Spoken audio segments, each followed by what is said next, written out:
Several years ago, Keith Stokes wrote a report called A Matter of Truth for the city of Providence as part of their truth and reconciliation process, reparations process. There's a sentence in there that I just think is so critical. Rhode Island's early success, its founding, settlement, and growth is firmly rooted in the enslavement of African people and the dispossession of native lands. And I think that's really why we're here today, to talk about what that has meant in the context of money and of wealth, and how that is as relevant today, 250 or whatever, however many years later, as it was then.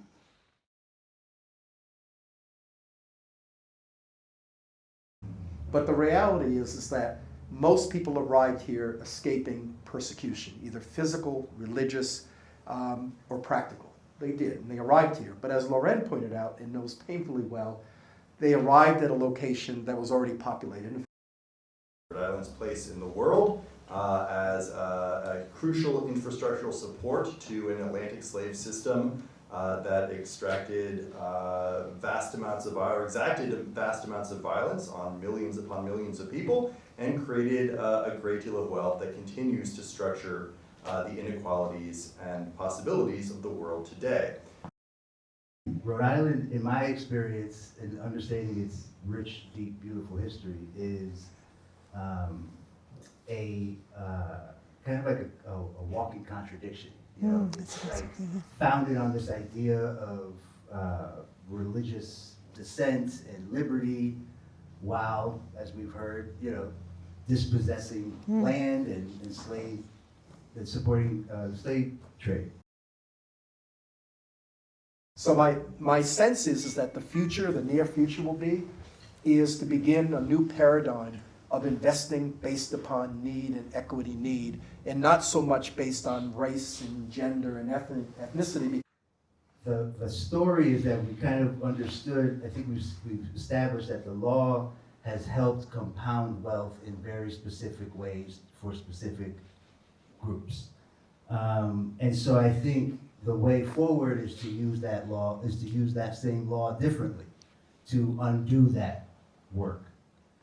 We have to be able to think outside of our city domain.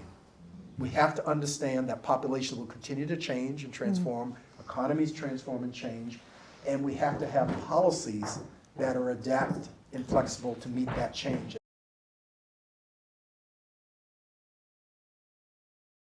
I keep coming back to the same thing. I want, in 250 years, when my grandchildren's great-great-grandchildren are here, I want people, when they come into this state, to know this is Narragansett land.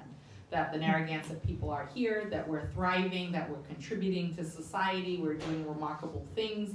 And if we can use the levers of small state to really pivot back to the idea of the states as the laboratories for democracy, I hope we can find the kind of leadership that says, let's try something new, because what we've been doing isn't working.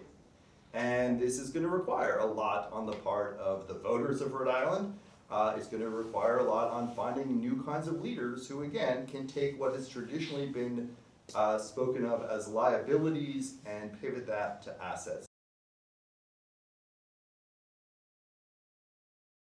As people come into this place that we now call the United States and are part of our communities, that they all have gifts to give, and they're a blessing to be there, and we all benefit from that diversity.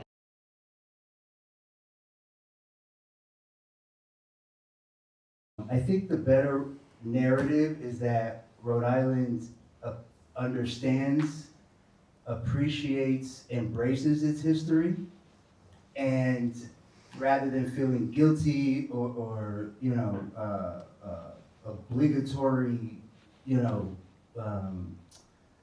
sympathy or acting like we're so sorry, it's more so using the history as a diagnostic tool to know how to not repeat it.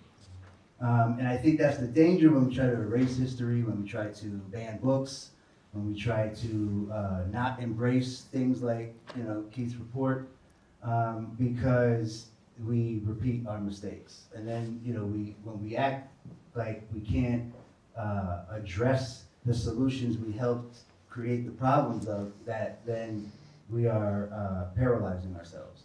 The narrative is also around making the problem this one big massive thing, or making the solution having to be this large umbrella approach. And it can be systematically and surgically approached. Ways to address it. There's a target on our historic ancestral lands. Well, Target pays, the state of Massachusetts X amount of percent in taxes. They can carve off 0.1% of their annual $1 billion revenue and put it in a trust for the tribe. There are ways to navigate repair that dispel fear and harm, because we have to rectify a historical structural wrong.